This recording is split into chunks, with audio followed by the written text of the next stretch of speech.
প্রত্যেক মাসে আব্বাই কিন্তু সবকিছু করে যা, আব্বাই কিন্তু সবকিছু করে। এবার ঈদেও দেহ আব্বা আমারও সালামি দিছে, বুবাইরেও সালামি দিছে, ভাইজানেরও সালামি দিছে, তোমারও কিন্তু সালামি দিছে কম আর বেশি, কিন্তু আব্বারে কিন্তু কেউ সালামি দিছে না।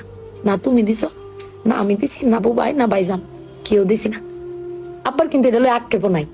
কিন্তু একবার ভাইবে দেখছো, তুমি চিল্লাইতারো কইতারো, আমি চিল্লাইতারি কইতারি, বুবাই ভাইজান বে চিল্লাইতারি আব্বার উপরে, আব্বার তো চিল্লানির কোনো জায়গা নাই। আব্বা কিন্তু না পাইলেও কোনো সময় কয় না যে আমারে কেউ দিল না। আমি কিন্তু এই জিনিসটা আম্মা ভাবছি, তুমি ভাবছো কিনা জানি না। আব্বার কিন্তু কমের কোনো জায়গা পায় না। তুমি আমার বক্তারো, বাইরে বক্তারো, বাইরে বক্তারো, কিন্তু আব্বা তো আমরা বকেও না, কিচ্ছু না পাইলেও কেউ কয়ও না। জানি না তোমারে কয় কিনা, কিন্তু আব্বারা মনে হয় এরম হয় না আম্মা? আব্বারা কোনো সময় কিচ্ছু কষ্ট কেউ কয়ও না, হিরে নিজে আল্লাহ সব ভোগও করে। দিন শেষে বেটি তুমি চিল্লাই হলো কিন্তু আব্বার বাড়াতে নিয়ে আসারো। কিন্তু আমার বাপটা এর কইতেও পারে না, নিতেও পারে না।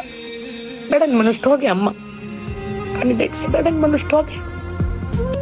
বেটান কইতে দাও, বেটানের কোয়ার জায়গা আছে জামাই স্বামী, বেড়ান কারে কইব? আব্বার লাগে ফেট ফুরে আম্মা।